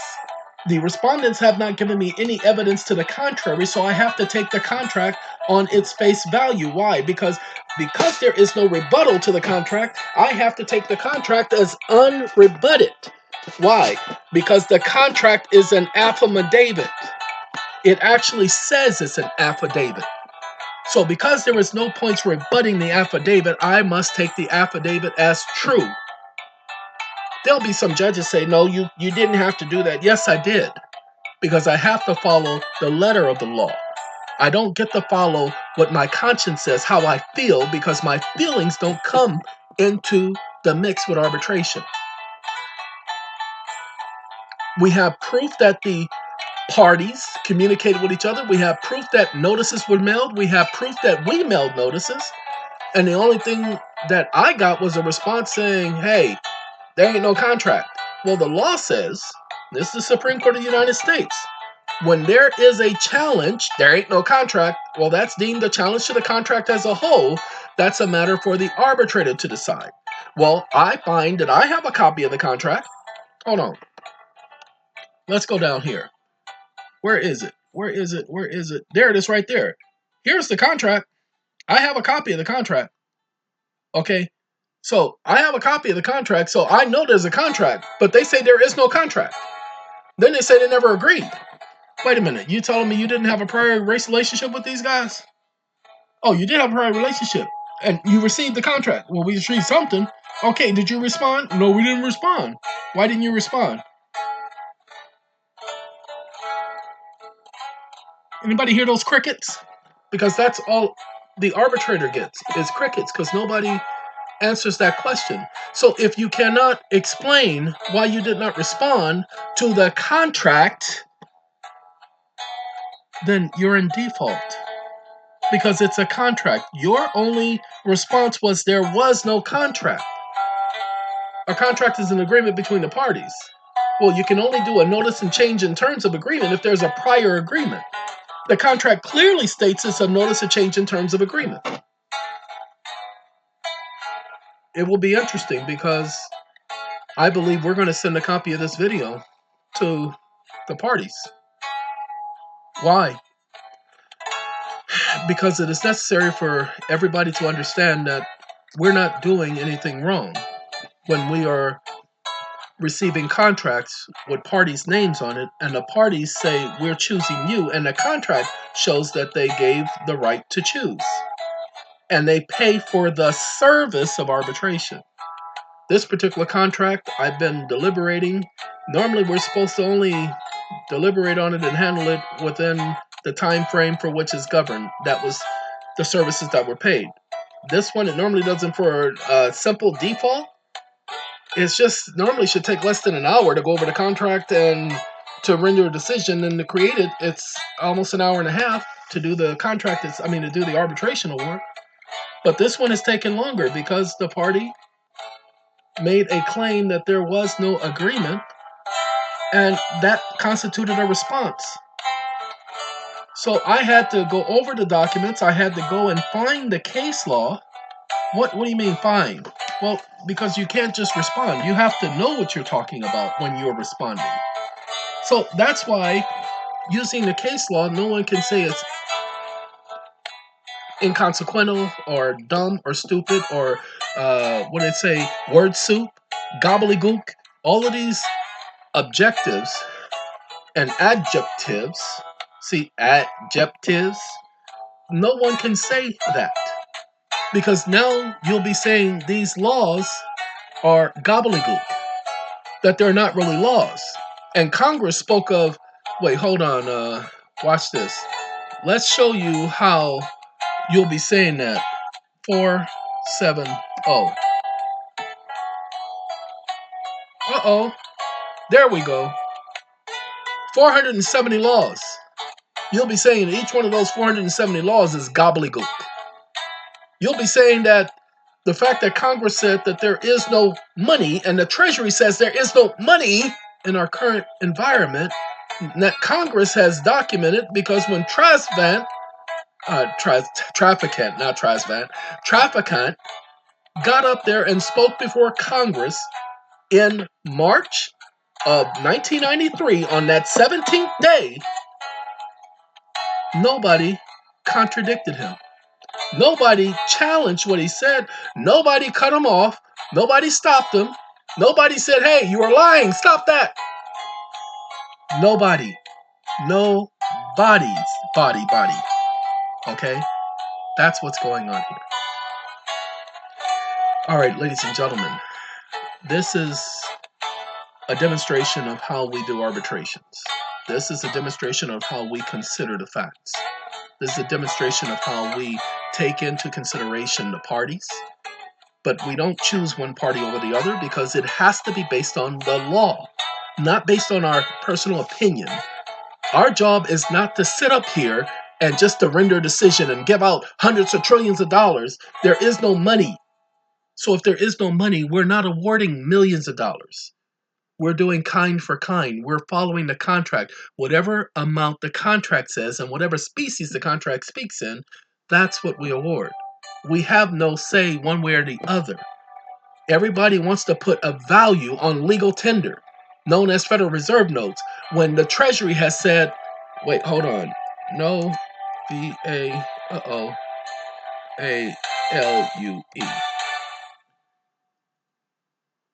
I messed up. I put 740 no value. Hold on. Federal Reserve notes have no value. Just go there, treasury.gov/resource center /frequently asked questions /currency /pages /legal-tender _ASPX. Let me make it bigger so everybody can see. Go there today. Paragraph number 6, I believe it is. It's either paragraph 5, 6, or 7. The very first thing it tells you, Federal Reserve notes have no value. The very first words of that paragraph. Pay attention. This is an exact quote. Federal Reserve notes are not redeemable. Hold on. Let me show you the key words so that you'll know how to read what the Treasury is saying. It's not Congress saying this. Federal Reserve notes are not redeemable, so you can't redeem them. Doesn't matter what commodities are. You can't, and it says, or any other commodity.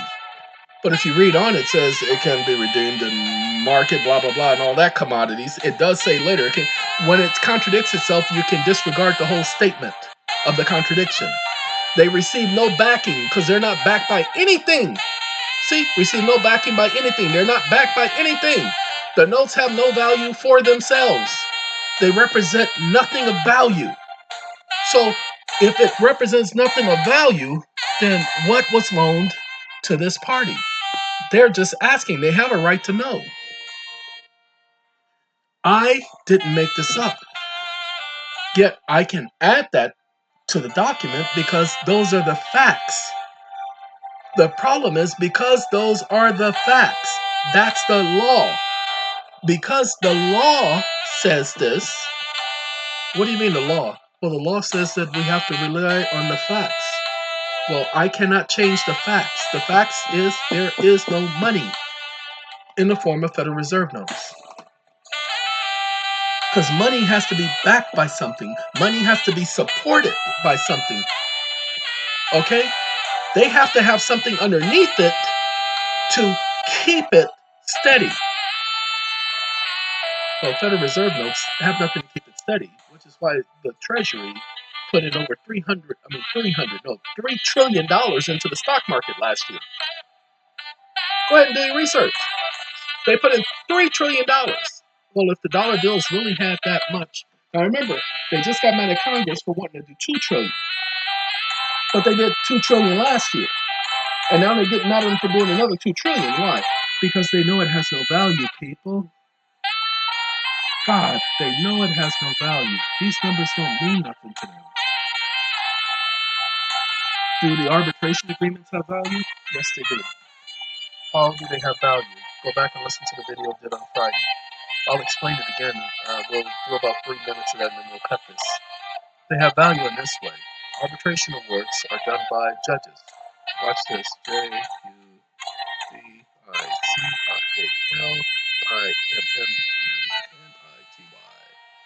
Oh, I wasn't supposed to be typing down there. Now I gotta. Give me a second. Copy. Get rid of you. No, I gotta do it this way. Let's see.